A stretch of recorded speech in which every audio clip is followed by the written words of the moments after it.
penalties were 3%. Mm-hmm. So it's escalated from 3 to 8, Rick. That's pretty substantial, and it's going to fluctuate with interest rates. Well, I think what the IRS is seeing is that there's a influx of returns that have been filed in the last 2 years, where the amount of people that owe has increased on their taxes, and a lot of that has to do with the changes on your W-9 and W-4 reportings. A lot of people are becoming much more self-employed, so they have self-employment taxes that are owed.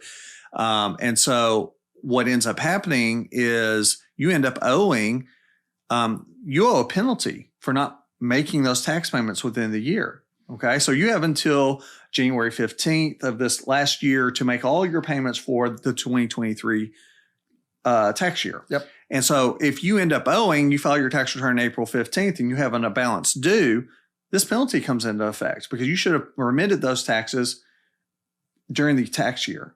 Okay. So you're going to be subject, let's say you owe $1,000, not a lot, it's $1,000.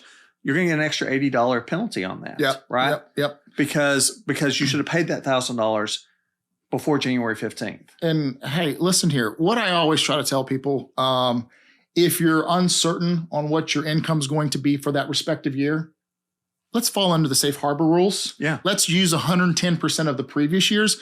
But let's also make sure we're making our estimated payments on a quarterly basis, okay? So it's not just that you wait till the very last quarter and then make that 110 payment, right? Or make sure you have 110% in. It should be done throughout the year on 4 quarters because they don't want to miss out on you've underreported for that respective quarter. Right. So you will still be hit with some penalties if you don't make those adjustments accordingly. Correct. Rick, the expanded tax credit for tax years 2023 through 2025 for children and for kids. You want to hit on a little bit of that? Yeah, I mean, this has small increases. I mean, this has been needed for a while, and most people are going to look at this and go, "It's not much of a break, right? We're going up $100. It's not a whole lot per kid." We've been kind of stuck at this $1,800 amount. I don't know. At least a decade, right? It's been a while. I know we got a little bit of break during the COVID years where we got a little bit more as a refund, but then they went back to the old tax rules.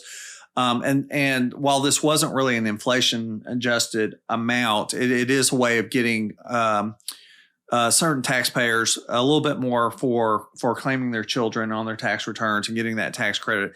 As far as, and this is for the refundable portion, right? So, the refundable portion was always limited at $1,800 plus whatever your income might, adjust it down a little bit. Mm-hmm. Now that amount's going to go up to $1,900 and then eventually to $2,000 over the next couple of years.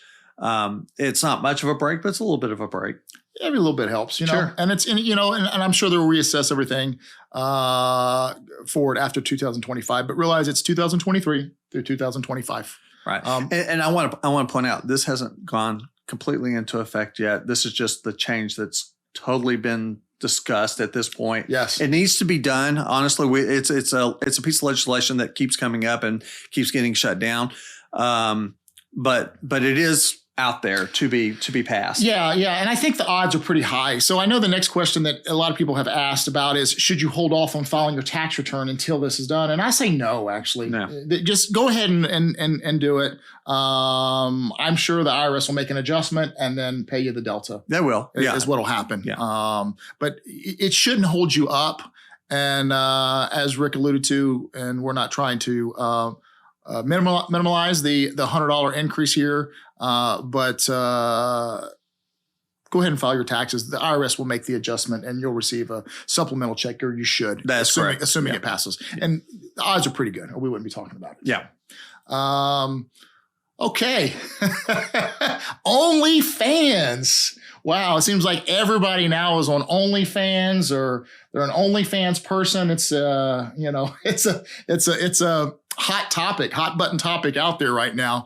Not saying it's one that I care too much for, but at the end of the day, people have to make their money. Yeah. But there's a lot of questions like what is an OnlyFans person in the IRS's eyes, right? Well, they're a content creator, right? Yeah. They're creating content. Most of it's sexual, but it's still content at the end of the day. And so if they don't file anything, they're going to receive a 1099 NEC as as a contractor, right? They're a sole prop. But you can also, Rick, set up an entity like an LLC taxed as an S corp. Pay yourself a salary out of there. Okay.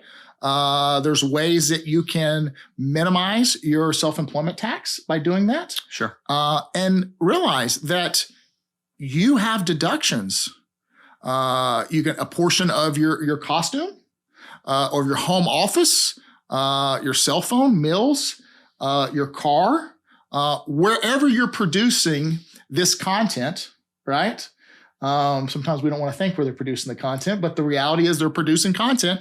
If they have a specific room they're producing this content in, right? That becomes almost like a home office. Sure. Wherever they're producing content, they have a legitimate expense. Yeah. So OnlyFans was the target of some of this stuff just because there's so much money kind of being generated. But the truth of the matter is, this is for all online content creators. You could be a YouTuber, you could be a Facebook's person. All the same in the IRS. They're all the same, right? Yeah. So don't get confused of saying, well, I'm not an OnlyFans person, so this doesn't apply to me. Anyone that creates online content and then somehow, whether you're selling it through YouTube, you're profiting, you're generating some revenue, you're going to be subject to all of these rules. Now, having an LLC or some kind of corporation or something will definitely protect you. I want to kind of touch base though on some of the home office stuff, because this is where we always see this fallout. Everyone wants to claim their house as their home office, right? And I'm going to apply this to the OnlyFans. If you're using the bedroom as your content place, and that's also the place that you're sleeping, that's not a home office.